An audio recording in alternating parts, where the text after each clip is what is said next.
accepterait de faire ce déplacement, de venir nous voir ici à l'autre festival, dans le Palais des Papes d'Avignon. Elle a tout de suite dit oui, et c'est un grand bonheur. Je me rappelle un déjeuner... C'était avec toi. Je me rappelle un déjeuner que nous partagions avec Catherine, c'était au Récamier. Je ne vais pas révéler les bonnes adresses. Tu peux tout dire. De la classe politique française. Nous étions au Récamier il y a maintenant plus d'1 an. Et tu m'as raconté l'histoire de la coccinelle bleue. Et Catherine m'a dit, en fait, pour moi, l'image de la jeunesse, de la liberté, l'image de mon émancipation, d'une certaine manière, c'était de me retrouver au volant de cette voiture, d'être libre de mes mouvements, de pouvoir fumer, parce qu'à l'époque on fumait. J'allais dire on téléphonait au volant, non, parce qu'il n'y avait pas de téléphone encore, mais on aurait pu le faire si ça avait été le cas. On n'attachait pas sa ceinture. On n'attachait pas sa ceinture. Je pense que ce livre de Catherine, Souvenir, cet ouvrage qui, chez Robert Laffont, est le premier tome de mémoire dont j'espère qu'ils en comporteront au moins un deuxième, qui est peut-être en cours d'écriture, nous en parlerons tout à l'heure. Ce livre est caractérisé par 3 grands aspects qui, littéralement, correspondent à Catherine. Le premier, c'est évidemment la classe, l'élégance. Ça, je n'ai même pas besoin de vous le dire. Quand on parle de Catherine Ney, vous en parlez à n'importe qui, vous verrez, faites l'expérience. Quel est le mot qui vient à l'esprit? La classe, toujours. C'est la classe. Elle a cette élégance souveraine extraordinaire. Il y a un deuxième aspect qui est le naturel et la simplicité. C'était Marcel Proust qui disait à son grand ami Lucien Daudet, qui lui donnait des conseils à l'époque où Lucien Daudet se lançait dans la littérature. Proust avait quelques encablures d'avance sur lui, et Proust lui disait « Vous apprendrez, mon cher, que la simplicité a des grâces ineffables, le naturel des charmes inouïs. » La simplicité et le naturel sont des attributs de Catherine Ney dans ses chroniques, dans ses articles, dans ses présentations depuis tant et tant d'années, mais aussi maintenant dans la façon qu'elle a de nous raconter tout simplement, tout naturellement sa vie. Et puis le troisième aspect, c'est le mot souverain de ce livre, c'est la liberté. Je pense que ce livre est en train de devenir un très grand best-seller, vous êtes au courant, hein, il caracole en tête de toutes les listes, l'Express, Relais H, partout. S'il a tant de succès, c'est pour plusieurs aspects que nous aurons l'occasion d'évoquer pendant le cours de cette conversation, mais c'est peut-être d'abord et avant tout parce qu'il incarne, dans une époque de plus en plus contrainte, où l'on se sent moins libre de ses propos et même parfois de ses pensées, il incarne cette totale liberté. Et de ce point de vue, le prologue, l'avant-propos du livre, nous met tout de suite dans le ton. On voit une petite fille qui voyage avec sa famille dans un train, n'est-ce pas? Et dans ce train se présente une journaliste, ou en tout cas une femme libre avec sa cigarette, qui est comme ça accoudée à la fenêtre du train. On a l'impression de voir un grand film des années 50. Cette femme, d'emblée, vous voyez, c'est plus élégant. C'est plus élégant dans le contexte d'une interview comme celle-ci. Vous avez, Catherine, le sentiment d'emblée que cette femme incarne, en quelque sorte, la liberté par le journalisme. Et vous vous dites, je serai journaliste. Et vous le dites à votre mère, elle dit, mais oui, ma chérie, c'est très bien. Oui, ma vocation, c'est un fantasme. Je voyageais avec ma mère et 3 de mes frères, nous allions en Touraine. Et dans le compartiment voisin, est sortie une jeune femme qui s'est accoudée à la barre en cuivre, qui a ouvert la fenêtre, qui s'est mise à fumer, et je sentais l'odeur du tabac blanc qui, moi, me grisait.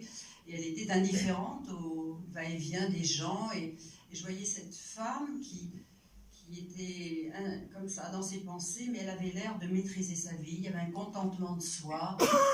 Elle voyageait seule, elle était libre, et je me disais, mais où va-t-elle, que fait-elle? Et que fait-elle? Je me suis dit, elle est journaliste.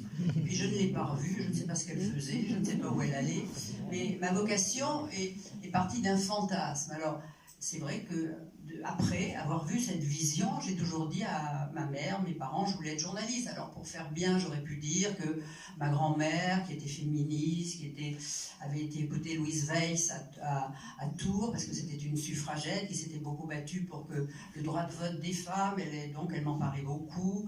Il y avait une de ses amies, connaissait tout à fait Alexandra David-Net, vous savez, cette grande exploratrice. Elle pensait qu'elle n'était pas toujours très nette. C'est son amie Thérèse qui lui avait dit captivante mais pas très nette, oui. Enfin, intéressante. Et ma grand-mère disait d'elle, ce sont des femmes capables. Et là, quand elle parlait de femmes capables, moi j'aurais pu dire, voilà, pour être une femme capable, je vais faire comme ces deux-là. D'ailleurs, dans sa théorie de capable, ma grand-mère parlait aussi des femmes qui avaient eu 5 maris. Elle me disait, mais comment font-elles? Ou alors des Hongroises.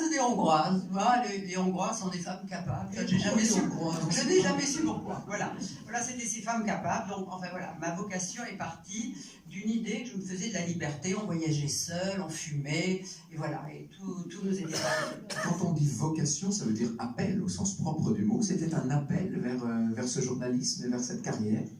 Journalisme, je ne savais pas quel journalisme.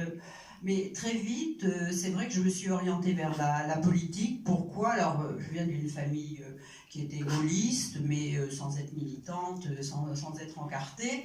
Et c'est vrai que mon père me parlait avec une certaine emphase de Gaulle, de l'homme du 18 juin, de ce que il avait fallu qu'un homme, une volonté, un caractère, des circonstances aussi pouvaient faire. Et moi, il m'avait donné, d'enfant, une vision optimiste de la politique. Vous voyez, je me disais, quand on veut, quand on peut, quand les circonstances le prêtent, la politique peut être magique et avoir des résultats tout à fait favorables pour le pays. Donc j'avais cette vision-là. C'était encore une politique qui agissait sur les événements. Voilà, sur les événements et sur les choses. Si bien que lorsque j'ai obtenu d'aller à Paris, alors que j'aurais dû aller faire mes études à Bordeaux, comme mes frères, et que je suis venant de Périgueux, on va en parler dans un instant. Venant de Périgueux, ce que j'aimais beaucoup, c'était aller de temps en temps à la sortie du Conseil des ministres, parce que je voyais toutes ces voitures qui sortaient, il y avait des DS noirs, vous voyez, et là c'était pour moi comme des longs suppositoires lugubres,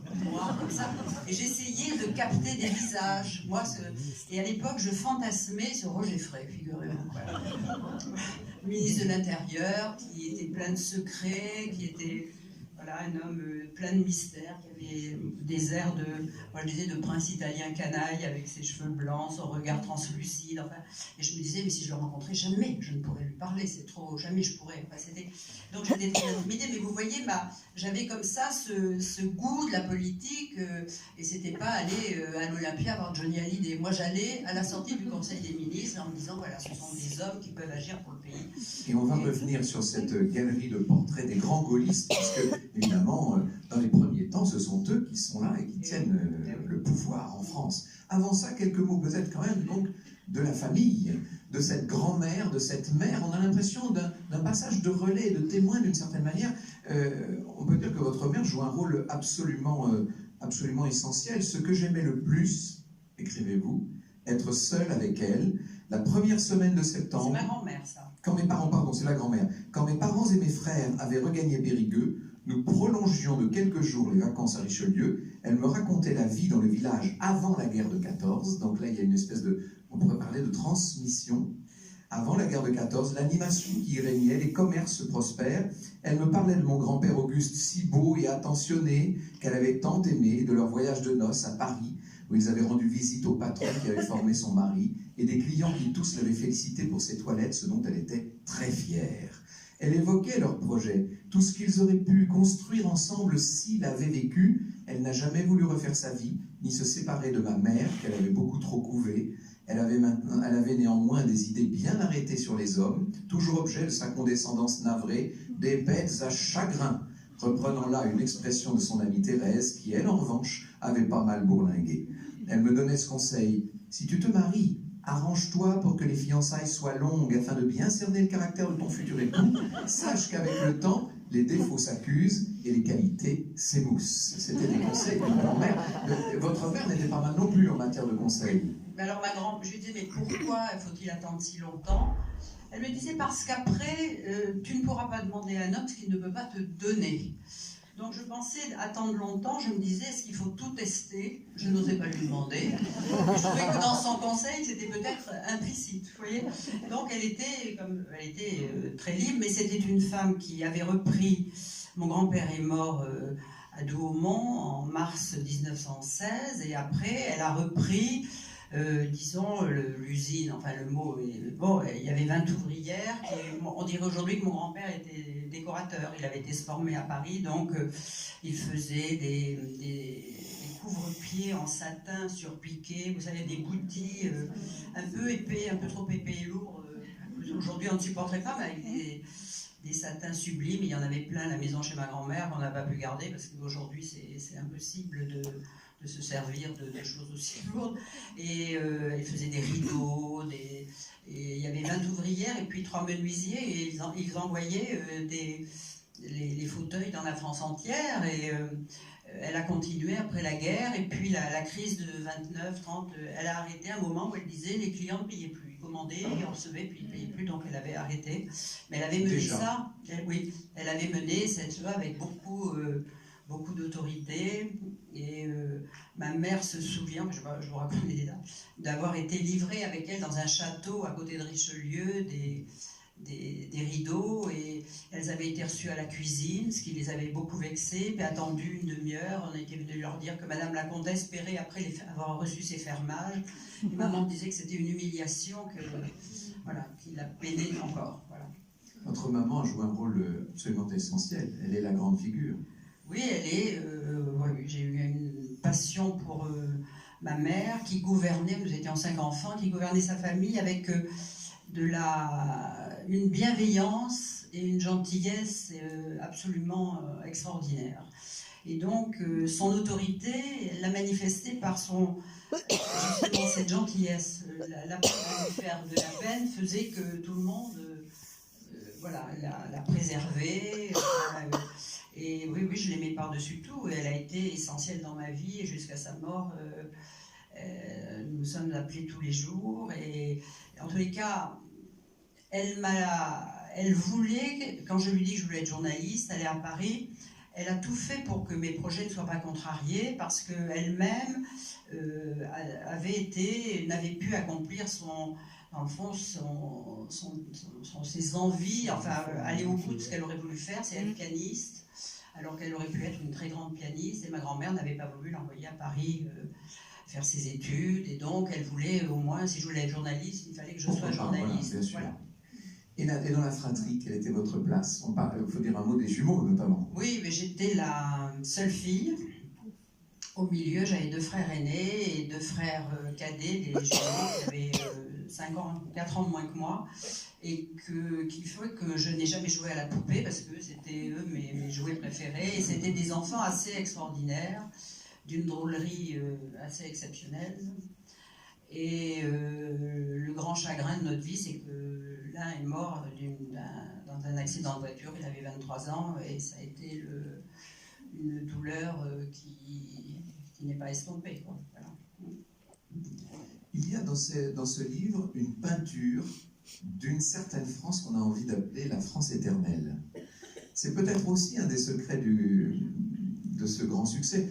C'est toujours un peu vain d'aller chercher les raisons d'un succès. Je pense que le succès, il est global, il est total. Les gens adhèrent, ils sont contents de lire Catherine Ney, de partager avec elle tous ses souvenirs.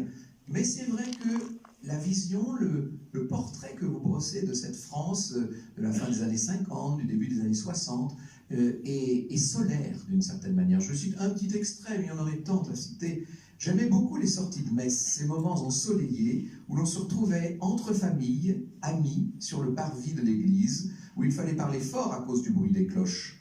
On échangeait des nouvelles, on se complimentait, les mères portaient des robes à fleurs et les pères en costume rasés de près affichaient souvent sur la joue la balafre d'un pouvoir persécuteur. Après quoi, tout le monde se dirigeait vers la grande rue chez monsieur Leget pour acheter des gâteaux. Je choisissais toujours une tête de nègre, cette meringue ronde constellée de pépites de chocolat, sans songer qu'en la dégustant, je pouvais commettre là un acte présumé cannibale et raciste. François préférait une tête de grenouille vert amande, cette sculpture de crème au beurre nappée d'un glaçage sucré coiffait un biscuit aux amandes. Donnez-moi s'il vous plaît une Ronadinibunda, disait-il à la vendeuse, car François était aussi spécialiste des grenouilles. Il expliquait que dans la nature, seule cette espèce était de cette couleur-là. C'est une France qu'on a vue peu à peu s'estomper et qui revit sous votre plume. Oui, mais il faut dire que Périgueux, au moment enfin quand j'étais jeune à Périgueux, c'est vrai que tous les mots MOTS et mots MAUX d'aujourd'hui nous étaient inconnus, c'est-à-dire, je veux dire, il y avait par intégration, chômage, misère, réseaux sociaux, grève, enfin tout ça était, enfin il y avait des grèves de temps en temps de la SNCF, mais je veux dire, c'était pas, même assez souvent, enfin, il y en a même une très grande, mais avant, non mais vous voyez, c'était, en tous les cas, dans la ville où je vivais et dans le quartier où j'habitais, c'était bon, la classe moyenne. Mon père était ingénieur principal à la SNCF et dirigeait les ateliers de Périgueux, mais il n'y avait pas de... On n'avait pas le sentiment qu'il y avait des classes sociales, c'est-à-dire que tous mes amis allaient à la même école libre, mes frères étaient... Il y avait une homogénéité. Il y avait une homogénéité, il n'y avait jamais de cambriolage, on ne fermait jamais les portes dans la maison la journée, la nuit on laissait la clé sur la voiture, elles n'ont jamais été volées, mais il n'y avait pas de cambriolage, les relations de voisinage étaient faciles, on échangeait un bouquet de fleurs contre un panier de framboises, enfin on se parlait comme ça. Vous voyez, la vie était facile et dans le fond, on ne s'inquiétait pas de l'argent. Moi, mes parents ont eu une télévision au début des années 60, c'est-à-dire que toute notre jeunesse, il n'y avait pas de... On jouait au jokari dans la rue qui n'était pas passante, enfin... Et donc... La vie, il n'y avait pas le tourment ni le souci de se dire, je disais, je voulais être journaliste, mais puisque je voulais être journaliste, je serai journaliste. Et puis voilà, vous voyez, on ne se posait pas ces questions qui aujourd'hui, parce que le chômage fait que tout le monde a peur, et chacun avait l'impression que s'il travaillait bien, il trouverait de quoi conduire sa vie comme il le voulait. Donc c'était une période, c'était les 30 Glorieuses, et puis c'était, bon, mais le général de Gaulle était au pouvoir, il y a eu Debré qui a fait Pompidou, qui était aussi un binôme avec le général qui donnait plutôt confiance. Et donc, c'était des années sans souci, il faut dire. Vous êtes de cette célèbre et tant décriée génération dite du baby-boom, n'est-ce pas? Est-ce que vous vous considérez comme une boomeuse, Catherine Ney? Est-ce que vous vous trouvez en adéquation avec cette génération, ces générations, on peut dire, d'après-guerre, avec tous ces enfants nés après la guerre et qui ont vécu justement la période heureuse des 30 Glorieuses? Oui, en ce sens que je n'ai pas eu l'angoisse. Vous voyez, j'arrivais de Périgueux, je connaissais personne à Paris, j'avais décidé d'entrer à l'Express, et j'y suis entrée par un concours de circonstances favorables. Mais, on va raconter ça. Oui. Donc, oui, c'était facile pour cette génération-là. Et même quand j'étais à l'Express, vous voyez, quand c'était quelqu'un quelqu'un qui était dans les services, des secrétaires, voire des journalistes qui n'étaient pas contents, il quittait la maison et retrouvait du travail dans la semaine. Vous voyez, on a l'impression, même à l'époque, on l'a oublié, mais c'était ça. On a l'impression d'une forme un peu de facilité, disons. Oui, il y avait une forme de vie facile qui portait à l'optimisme, ça c'est sûr. Voilà. Alors, baby boomer, est-ce que... Bon, mais ma génération, c'est 68 aussi, alors je peux dire... Oui, mais et puis ensuite... Et là, je peux dire que là, moi, j'étais pas du tout une 68-arde. Vous voyez, Et vous n'êtes pas non plus, au moment où les baby boomers votent en masse pour François Mitterrand, vous n'êtes pas non plus... On a toujours l'impression que vous êtes un peu en marge de cette génération, quand même. J'ai voté pour lui en 74, quand même. En 74, oui. J'ai voté pour Mitterrand, mais c'est parce que je ne voulais pas que Giscard ait trop de voix, parce que, voilà... C'est notre grand ami, Giscard. Oui. Donc... oui, mais enfin, je ne voulais pas qu'il soit élu parce que je trouvais son programme était... j'étais pas convaincu que ça serait bien pour la France. Oui. Alors, on a parlé de la sortie de la messe. Quel est votre rapport à la religion, vous, Catherine? C'est très intéressant dans le livre, c'est très joliment dit d'ailleurs. Écoutez, j'ai été élevée dans une école libre, j'ai participé, j'ai été guide. Je n'ai jamais pu être Jeannette parce que j'étais trop grande, alors j'ai toujours été guide. Donc l'été, on allait beaucoup à la messe. Pendant l'année, on allait beaucoup à la messe. On se confessait toutes les semaines. Alors, il y a un prêtre qui venait, j'étais dans un institut, puis après chez les Bonnes Sœurs, où tous les mardis, un prêtre venait nous confesser, ce qui était une petite récréation au milieu d'un cours. Mais moi, je trouvais quand même, vous voyez, parce que c'était toujours les mêmes péchés, j'ai menti, j'ai désobéi, j'ai piqué de l'argent à ma mère pour acheter un roudoudou. Vous voyez, et moi je disais quand même que c'est bizarre que d'en passer par ce prêtre qui en parlerait au bon Dieu là-haut, et pour nous pardonner, enfin c'était une remise à jour des compteurs pour nous purifier, mais je voyais bien qu'on faisait donner l'acte de contrition, on appelait Dieu, voilà, l'acte de contrition demandait à Dieu de nous aider à ne plus pécher, mais comme on recommençait, ça pouvait que... Vous voyez, s'il y avait récidive, moi je me suis dit, c'est que la nature humaine est imparfaite, voilà. Donc c'est pas la peine d'insister, le problème c'est que moi je disais qu'il fallait pécher, comme aujourd'hui on vous conseille de boire, c'est-à-dire avec modération. Donc il y avait les petits péchés, moi je me disais, mais tous ceux que je vais avouer au prêtre, ma mère m'a déjà pardonné, alors voilà, c'est comme ça, donc... Et puis, il faut bien dire que à la messe, les sermons m'ennuyaient à périr. Mais vous, voilà. Quand vous priez la Sainte Vierge, qu'est-ce que vous lui demandez? Ah non, mais ça, c'est pas Lourdes. Au cours d'un voyage à Lourdes. Nous avions été avec ma mère, mon frère et ma grand-mère à Lourdes, et j'avais monté le chemin de croix, à genoux, d'ailleurs j'en garde encore une petite. Et j'avais demandé à la Vierge évidemment de protéger ma famille, mais je lui avais dit, je voudrais aimer un homme. Et donc, je ne lui demandais pas un mari, faire des enfants dans la religion catholique, non, je voudrais aimer. Dans le fond, je lui disais, voilà, j'aimerais avoir des passions. Et je ne m'en rendais pas compte, parce que je devais avoir 11-12 ans, mais voilà, c'est bien. Et j'ai été exaucée, d'ailleurs. C'est pas si mal, ça. Mais c'est pas si mal, mais comment? Vous dites, c'est une phrase, c'est d'ailleurs la première du livre en tant que tel, que vous avez quitté Périgueux parce que vous étiez trop grande. Vous n'êtes pas si grande que ça. Tout le monde imagine toujours que vous êtes immense. Vous êtes d'une très belle taille, vous n'êtes pas très, vous n'êtes pas une asperge. Enfin, c'est-à-dire que j'avais un grand-père qui était maternel, qui était très grand, oui, très grand, et donc je tiens de lui plutôt. Mais si, mais vous savez, c'est quand même perturbant.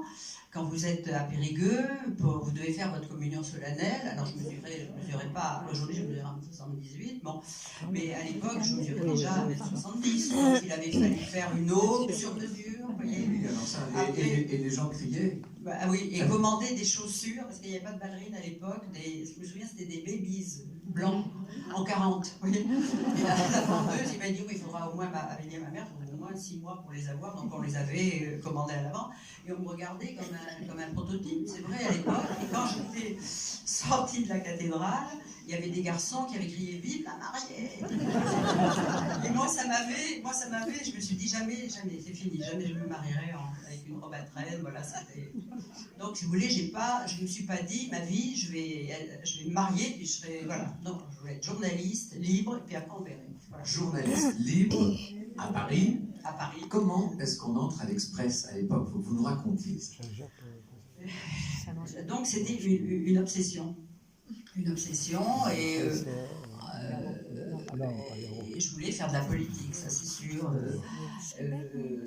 J'avais par un ami en fac de droit pu travailler, enfin aller voir un journal électoral d'un député qui s'appelait Jean de Préaumont. Enfin, c'était pas du journalisme, mais je me disais, voilà, si je rencontre quelqu'un qui travaille à l'Express, je pourrais faire un stage.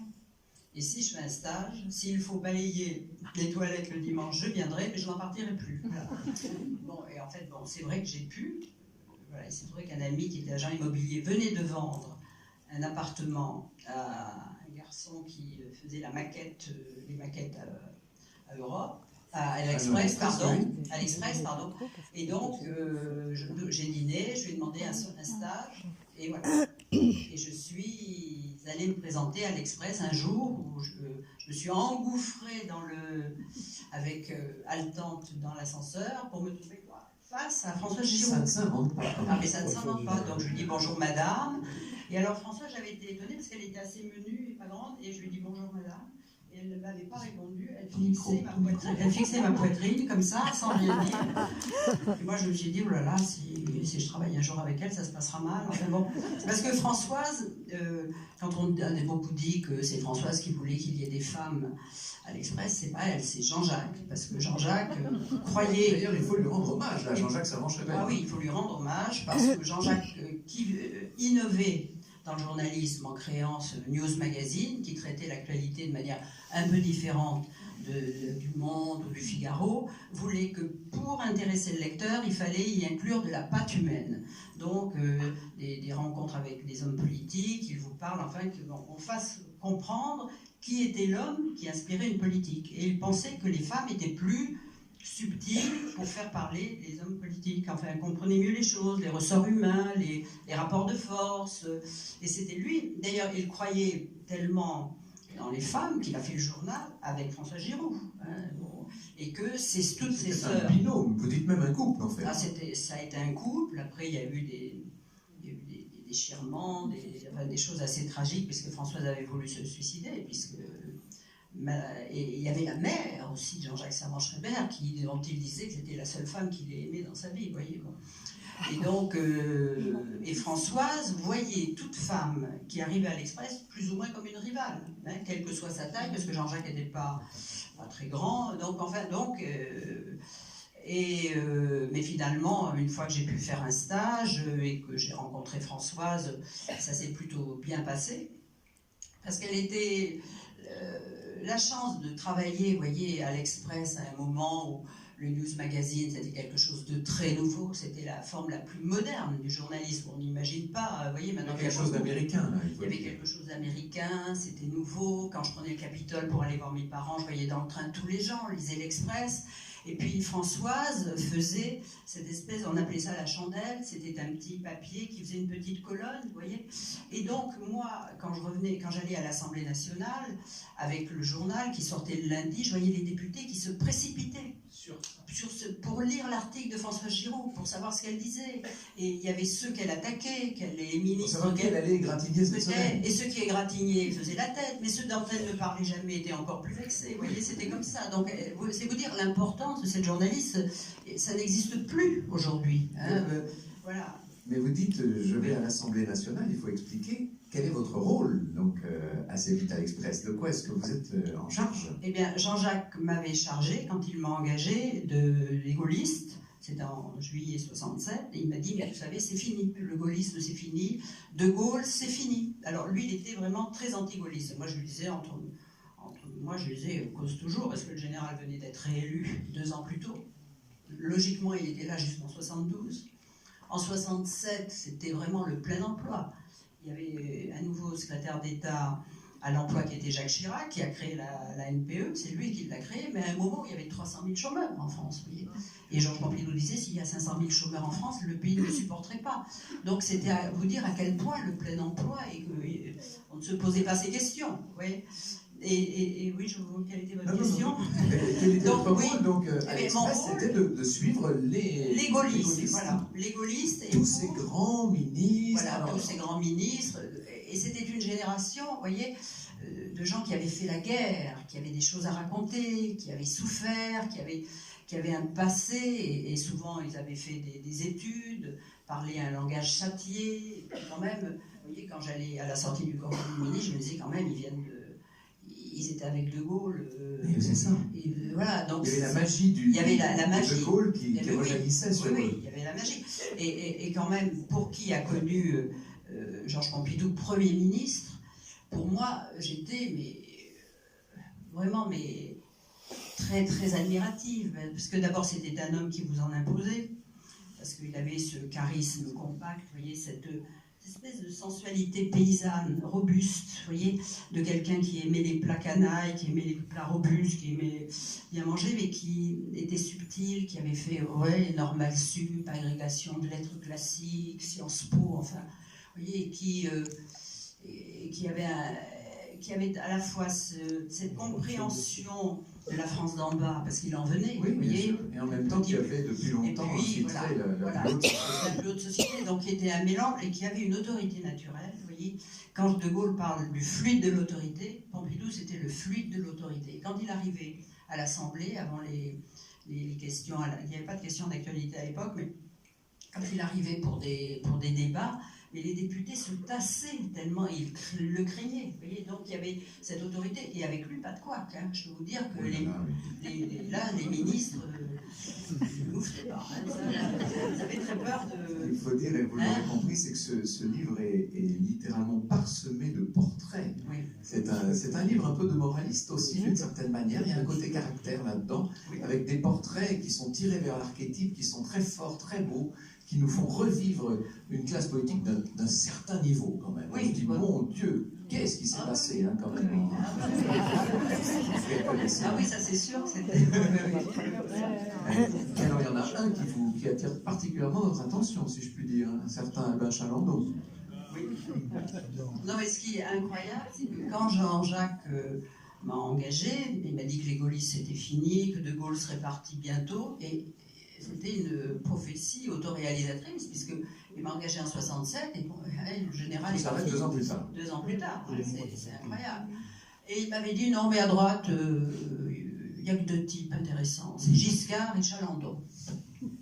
Moi je me dis, Giscard, j'en avais entendu parler bien sûr, mais Chalandon, je ne savais pas qui c'était, je ne savais pas quelle était sa tête. Et il se trouve que, quelques mois plus tard, aux assises du parti, il était là, et il est venu dire bonjour. J'ai été parti avec Claude Imbert, enfin tout l'état-major de l'Express. Il y avait Michel Cotta, Georges Suffert, avec qui je travaillais directement, parce que c'est lui qui était chargé d'écrire toutes les cover stories politiques, et c'est moi qui lui faisais les notes pour ses papiers, et parenthèse, c'est-à-dire que Georges, qui pouvait écrire 18 feuillets en mettant les pieds sur la table et en dictant à sa secrétaire 18 feuillets comme ça, avait une idée préconçue du papier qu'il allait écrire. Donc, moi, je lui rapportais des notes pour lui dire voilà ce qu'ils disent, mais si lui, il avait pensé qu'il pouvait dire autre chose, ben, il faisait dire à ceux que j'avais été voir peut-être le contraire.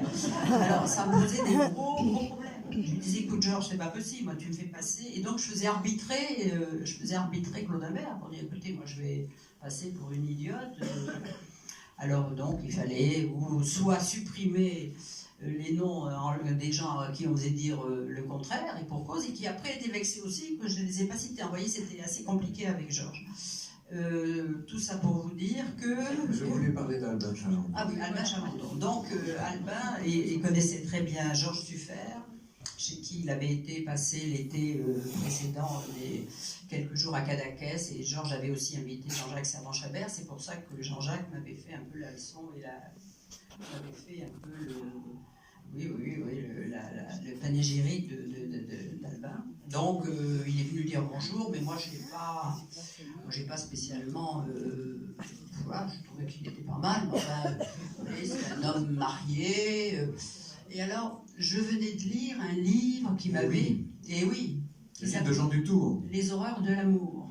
Un livre qui faisait à peu près 700 pages, voilà, un gros livre, et qui racontait les amours d'un député de 50 ans, marié, avec une secrétaire de 25 ans, moi j'avais un peu moins, bon. Ça ressemblait quand même pas mal. Et alors, c'est un roman que je trouvais très fin psychologiquement, parce que c'était à travers le dialogue de 2 hommes qui racontaient les prémices de l'amour, la montée, la rencontre, le désir extraordinaire, et puis la déception, l'acrimonie bientôt, puis la rupture, et puis à la fin, l'homme tuait la femme. Alors donc, moi je me suis dit, oh là là, c'est dangereux, il ne faut pas s'engager avec des hommes mariés.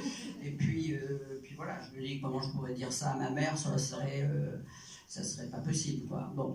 Et donc, a priori c'était pas pour moi. Et puis, mais les choses ont fait que... il m'a invité à déjeuner.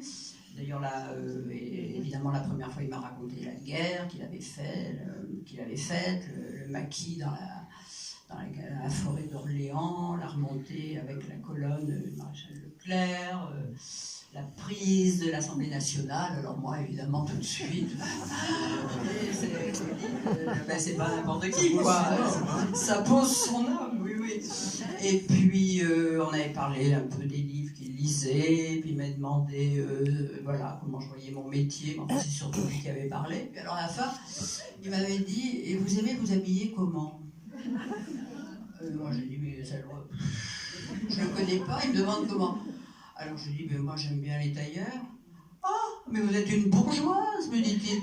Alors là, je me dis, mais lui, il est marié à la princesse Murat, mais lui, qui il est là? Non, mais il me disait ça comme si c'était une tare. Je me suis dit, je ne veux plus voir. Non, mais il m'avait déplu, voilà. Je me suis dit, je ne le reverrai plus. Et puis, 8 jours après, il m'a réinvité. Ben, j'aurais pu dire non, j'ai dit oui. Et voilà. Et puis voilà comment les choses se sont enchaînées. Mais voilà. Le grand naturel avec lequel vous racontez ça, c'est le naturel qu'on a dans le livre, hein, il faut le dire. Et si vous permettez, je vais lire une page un peu rigolote et indiscrète du livre pour montrer que vous ne cachez pas les choses, vous dites vraiment. Et ça, c'est mon éditeur qui m'a... c'est Jean-Luc qui m'a dit oui, oui. Jean-Luc Paré qui est là avec Marie-Laure de Fretin, que nous saluons. Les sociologues vous apprendront, dites-vous, que le signe tangible de la constitution d'un couple n'est pas de porter une alliance, mais de laver son linge dans une machine commune.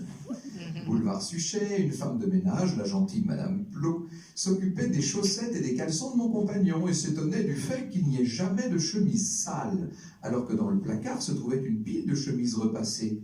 Où passait-elle donc? Question intéressante. J'avais dit à Albin qu'il ferait mieux de donner tout son linge à la maison. Il ne m'avait pas répondu. Un matin, je le surpris alors qu'il s'apprêtait à partir, en train de ramasser sa chemise de la veille et de la mettre en boule pour la cacher à l'intérieur de sa veste. J'explosais. J'y voyais la lâcheté des hommes. On est toujours là d'ailleurs. Hein. Albin s'est alors redressé, m'a regardé et tandis que je vociférais, il s'est dirigé à pas très lents vers la porte d'entrée pour me lâcher juste avant de sortir. « Tiens, quand tu es en colère, tu reprends ton accent périgourdin. » La claque.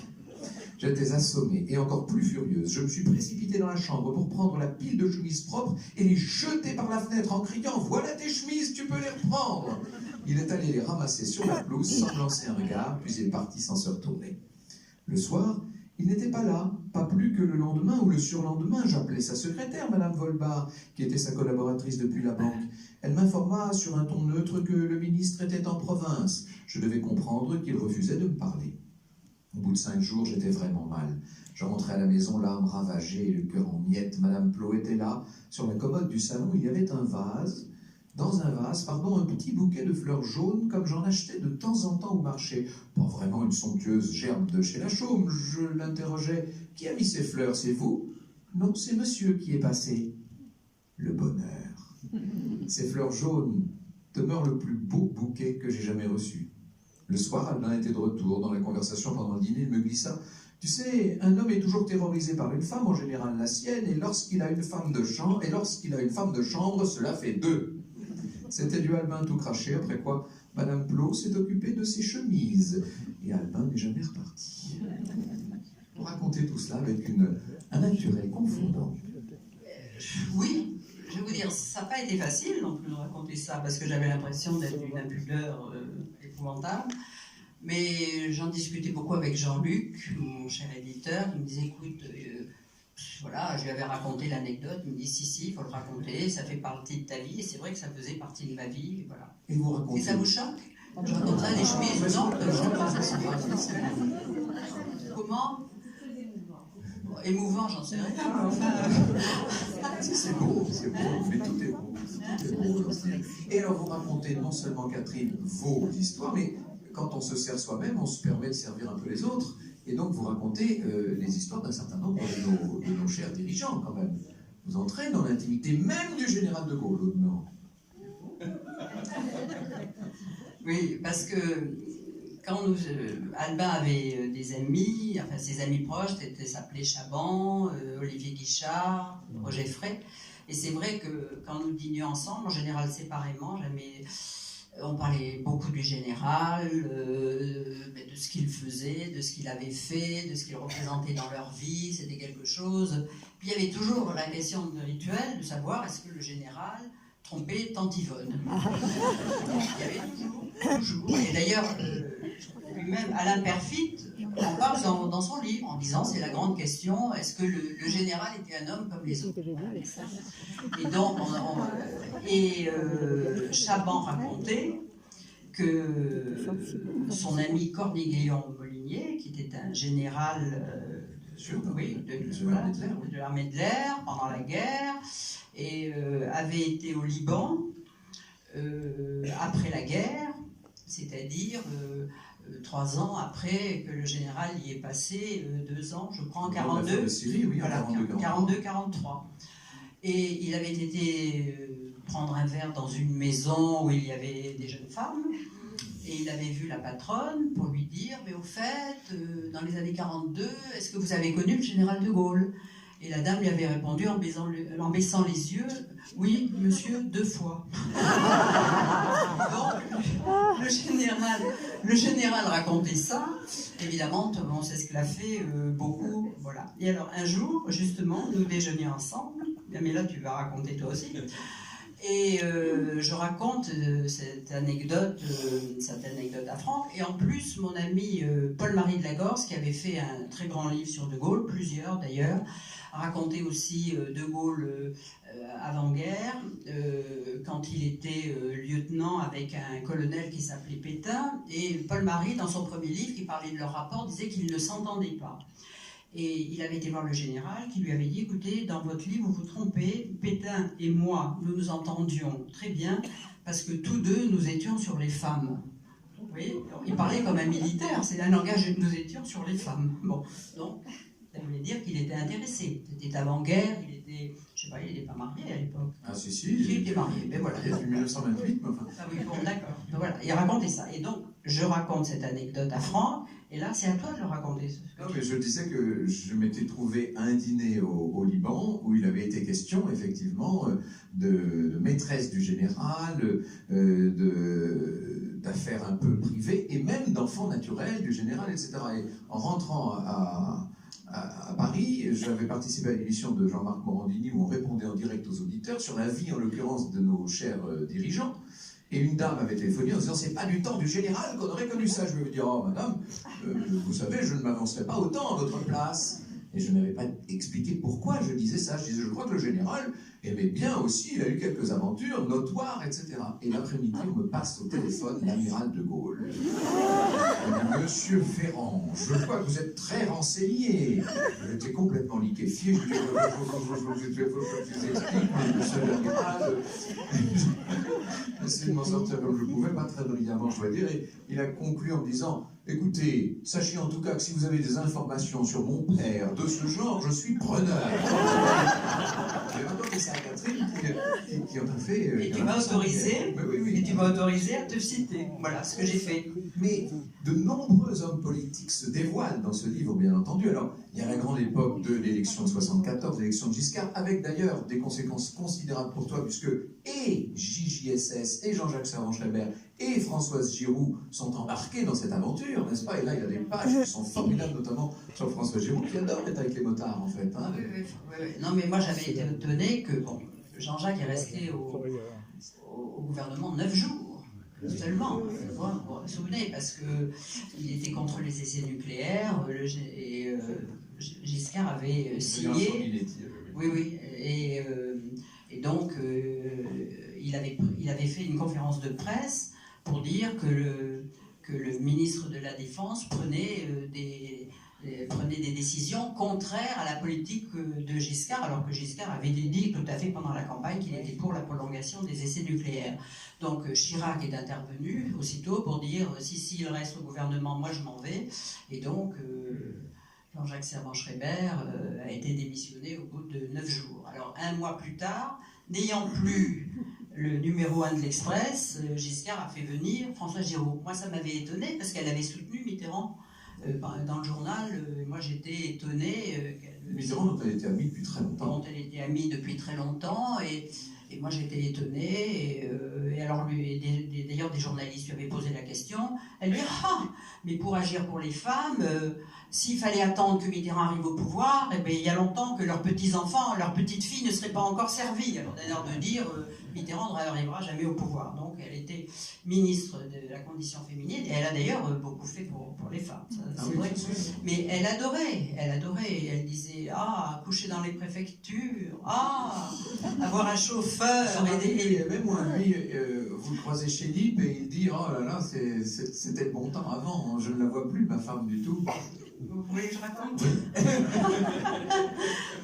Non, parce que Françoise avait refait sa vie avec Alex Graal, qui était un éditeur, et qui était exactement l'antithèse de Jean-Jacques. C'est-à-dire que Jean-Jacques n'aimait pas le foot, la bouffe, voyager, les vacances, et Alex c'était tout le contraire. Et même il l'a amené à s'intéresser à l'art contemporain, faire des expositions, et il était assez subjugué par Françoise. Et quand elle est devenue ministre, un jour, je déjeunais chez lui, qui était un peu la cantine des politiques, et il était là, seul, et il avait l'air d'un coquin battu et malheureux. Et je lui dis, mais alors, vous allez partir en vacances? C'était en juillet. Il me dit, je ne sais même pas si Françoise voudra. Mais enfin, écoutez, là, je pensais pas vous le dire là comme ça. Mais enfin bon. Et je dis, ah, mais c'est bientôt les vacances? Il me dit, oui, mais je pense que Françoise ne voudra pas partir. Pourtant, c'est bon de faire l'amour tout nu au soleil. Et moi, ce monsieur qui était un peu rond, un peu fort, là, c'était vraiment une vision que j'avais absolument pas imaginée. Mais voilà, je cite parce que ça m'avait rattrapé par quelques images parfois. Voilà. Alors, en 75, il y a l'événement des événements, c'est l'entrée dans le Saint des Saints, n'est-ce pas? C'est là que nous avons eu la chance de nous rencontrer. C'est à Europe 1, bien entendu. C'est une grande aventure, Europe 1. Alors là, il faudrait 1 heure de conférence supplémentaire pour évoquer ça. Oui, mais vous voyez, l'Express était une famille, et c'est vrai que j'ai eu la chance de travailler avec une équipe où on apprenait aux journalistes à travailler, vous voyez, avec François Giroud qui donnait vraiment des consignes à la fois pour présenter les papiers.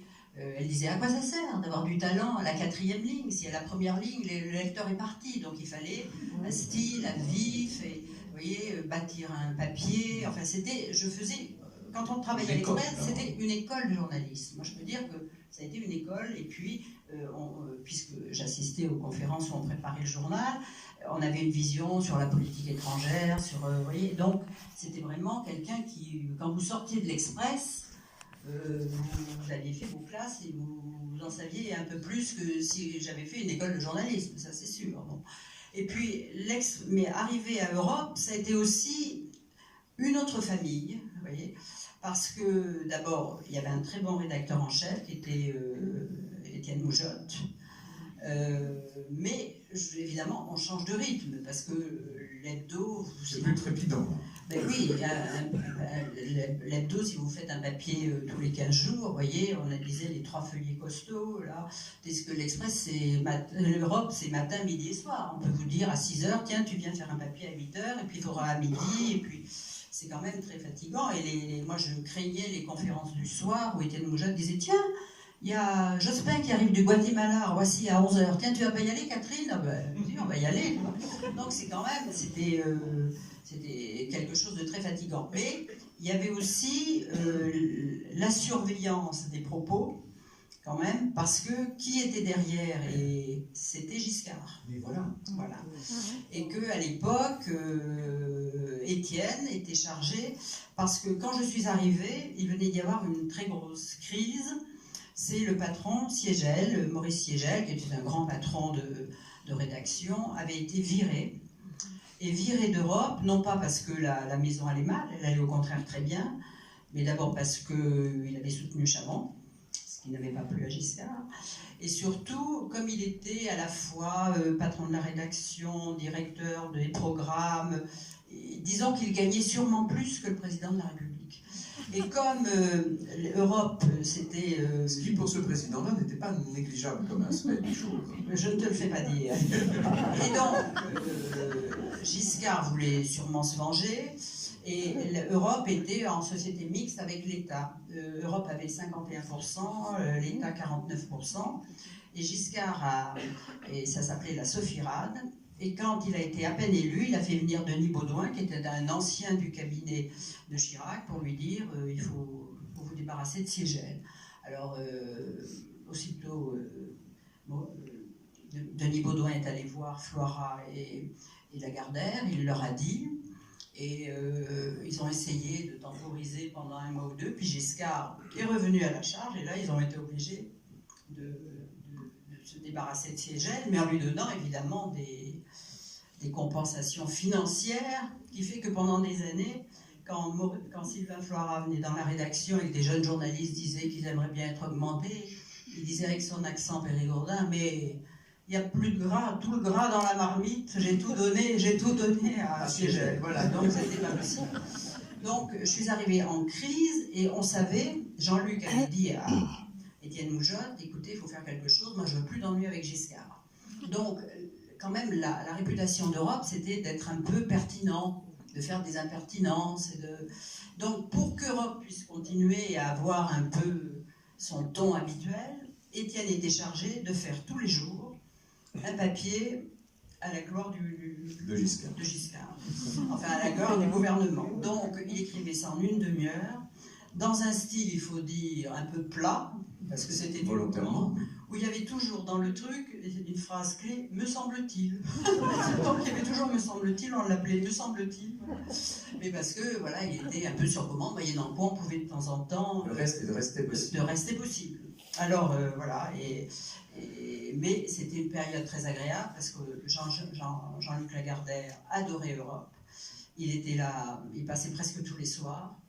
Il y avait, enfin voilà, c'était une période aussi qui est très stimulante. Oui. Là, on n'a qu'une envie, c'est d'y être. Moi, je suis arrivé à Europe après cette époque-là, quand tout était déjà largement éteint. Il n'y avait plus ce feu sacré magnifique. On n'est là que vers la fin des années 70 à Europe 1. Il faudrait parler bien sûr de la grande élection de 81, il faudrait parler du travail, de la collaboration, de la complicité avec Jean-Pierre Elkabbach, et puis tous ces grands ténors de l'époque. Pas oublier qu'on est à l'époque non seulement de Giscard, mais de Chirac, de Raymond Barre, de François Mitterrand, de Georges Marchais, bien entendu, sur lequel il y a quelques histoires assez étonnantes. Il faudrait parler de tout ça, et puis aussi des livres de Catherine Ney, et à commencer par celui qui a fait un peu de bruit, n'est-ce pas? Le rouge et le noir sur... Le noir et le rouge. Le noir et le rouge, pardon. Le rouge et le noir, c'est un autre qui avait fait un peu de bruit aussi. Le noir et le rouge sur un certain nombre d'aspects du passé de François Mitterrand, devenu président de la République. En gros, nous avons épuisé tout le temps qui nous était imparti, même un peu plus, alors que nous ne sommes qu'à la moitié du livre, mais pour tout vous dire, c'est volontaire, parce que je ne voudrais pas tout déflorer. Et ces années assez extraordinaires, les années 80 et même 90, ça va jusqu'à l'élection de Jacques Chirac en 1995. Là, vous êtes, et c'est ce qui est merveilleux, c'est qu'on vous a suivi depuis Périgueux dans tous les moments, les détours d'une vie passionnante. Et là, vous êtes dans la pleine possession de vos moyens, au cœur du réacteur atomique, si je puis dire, et on partage l'intimité vraiment des grands de la Ve République, c'est formidable. Je pense que le mieux, Catherine, ce serait de passer maintenant la parole à la salle avant que vous vous consacriez à quelques signatures.